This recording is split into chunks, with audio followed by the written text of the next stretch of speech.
Translation میں ہم نے دیکھا کہ 4 مولوی بیٹھے ہوئے ہیں. اب ہوتا کیا ہے، بیچاری عوام جو ہے اب اس کا اتنا دین سے سروکار تو نہیں ہے نا، نہ اتنا کوئی قرآن پڑھتا ہے. اب پڑھ لے تو بندہ رمضان میں تھوڑا بہت قرآن پڑھ لیتا ہے. یہ صبح سے شام تک اپنی رزق حلال کی تلاش میں نکلتے ہیں. نہ کتابیں پڑھنے کا وقت ہے، نہ قرآن پڑھنے کا اتنا وقت ہے. نکالنا چاہیے لیکن زندگی اتنی بزی ہو گئی، عوام الناس کی دین یا دینی کتابوں تک اتنی رسائی نہیں ہے. اب رمضان کا ایک مہینہ آتا ہے جس میں بندہ تھوڑا بہت دین سیکھتا ہے. مسلمان سب سے زیادہ قرآن کس مہینے میں پڑھتا ہے؟ رمضان میں. خیرات کس مہینے میں کرتا ہے؟ رمضان میں. صدقے کس مہینے میں؟ رمضان میں. تو رمضان گویا نیکیوں کا مہینہ. اب کہتے ہیں بھائی رمضان کا مہینہ آیا ہے تھوڑا بہت دین سیکھ لیں. تو کہنے لگا کہ مولوی صاحب ہم نے جب ٹی وی کھولی تو 4-5 مولوی بیٹھے ہوئے تھے. ہم نے کہا کوئی مفتی، کوئی حافظ، کوئی علامہ، کوئی مولانا، کم از کم کسی نے 40 سال دین پڑھا، کسی نے 30 سال دین پڑھا، کسی نے 50 سال پڑھا. سفید سفید داڑیاں، بزرگ علماء بیٹھے ہوئے. ہم نے کہا ان سے دین سیکھ لیں جنہوں نے اتنا دین پڑھا ہے. ہمارے پاس تو ٹائم نہیں کہ رمضان کے مہینے میں ٹی وی پہ ان سے 4 دین کی باتیں سیکھ لیں. کب ماجرا کیا ہوا کہ جب ان کو دیکھا تو یہ ایسے لڑ رہے تھے جیسے مرغے آپس میں لڑتے ہیں. کہ ہم پریشان ہو گئے کہ اتنے سال دین پڑھنے کے بعد جن کو حق و باطل کا پتہ نہ لگا،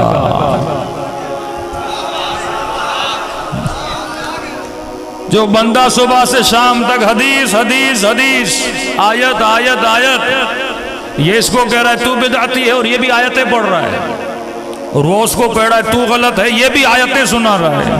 کہ مولوی صاحب جب اتنی عربی اتنا دین پڑھنے کے بعد ان کو دین سمجھ نہ آیا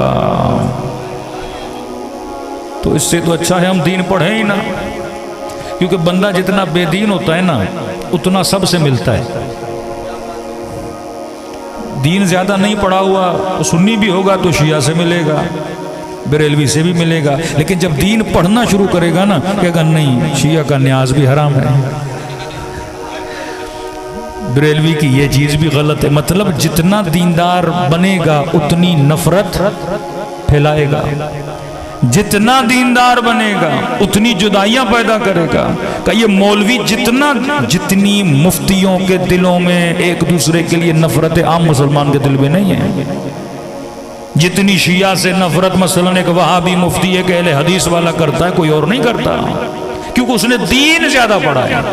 لیکن عام عوام الناس، اب میں نے کہا جوان ادھر بیٹھ، میں نے کہا یہ مسئلہ آج کا نہیں ہے، یہ مسئلہ ہے بہت پرانا.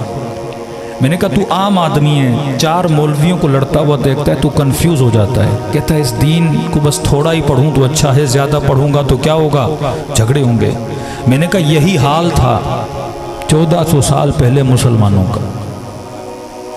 تو 4 مولویوں کو لڑتا ہوا دیکھ کر پریشان ہوا ہے. اب سوچ کہ پچھلے زمانے میں بیچارہ سادہ سا مسلمان کس کو لڑتا ہوا دیکھ رہا تھا؟ ایک طرف علی، دوسری طرف مثلا نبی کی زوجہ. میں نے کہا دونوں کا احترام ہے نا مسلمان کے دل میں. تو ایک طرف مسلمانوں کی ماں، دوسری طرف قسیم النار والجنہ علی ابن ابی طالب صلی اللہ علیہ محمد. ایک طرف علی ابن ابی طالب، دوسری طرف جناب طلحہ، جناب زبیر. میں نے کہا یہ عام لوگ نہیں ہیں، کسی کو سیف الاسلام کا لقب ملا ہے، کوئی قاری ہے، کوئی کاتب ہے، کوئی حافظ ہے. پھر آؤ جنگ صفین میں ایک طرف علی، ایک طرف عمار، دوسری طرف امیر شام.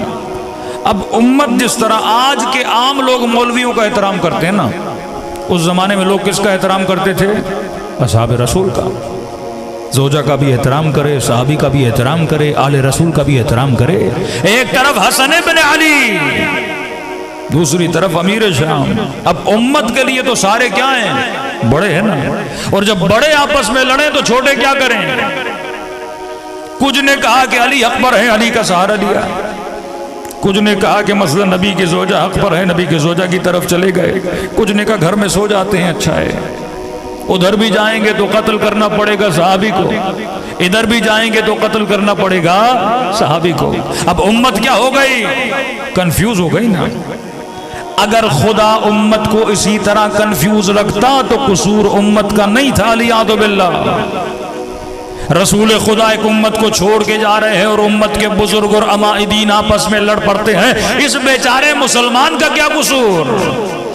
ادھر بھی دیکھے تو قرآن پڑھا جا رہا ہے، ادھر بھی دیکھے تو قرآن پڑھا جا رہا ہے، ادھر بھی دیکھے تو نبی کی حدیث پڑھی جا رہی ہے، ادھر بھی دیکھے تو نبی کی حدیث پڑھی جا رہی ہے، یہ جائے تو کہاں جائیں گے؟ کوئی تو معیار حق ہونا چاہیے کہ یا رسول اللہ جب یہ سارے بڑے آپس میں لڑے تو ہم کس کے پیچھے جائیں؟ نہ ہم اتنا قرآن کو جانتے ہیں، نہ ہم اتنی آپ کی صحبت کو آپ کی صحبت میں بیٹھنے والے جب آپس میں اختلاف کریں تو ہم کہاں جائیں؟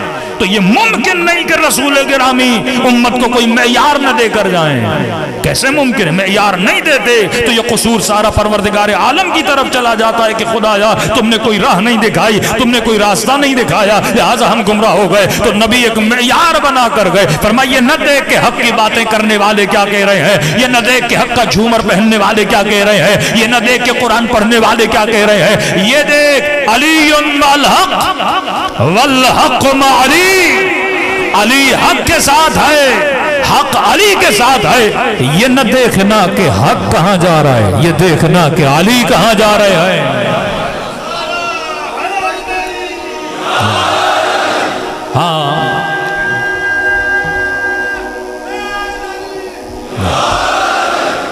ہاں سارے حق کی باتیں کریں گے، سارے حق ہوں گے، لیکن یہ نہ دیکھنا یہ سارے حق کہاں جا رہے ہیں، یہ دیکھنا تنہا علی کہاں جا رہا ہے۔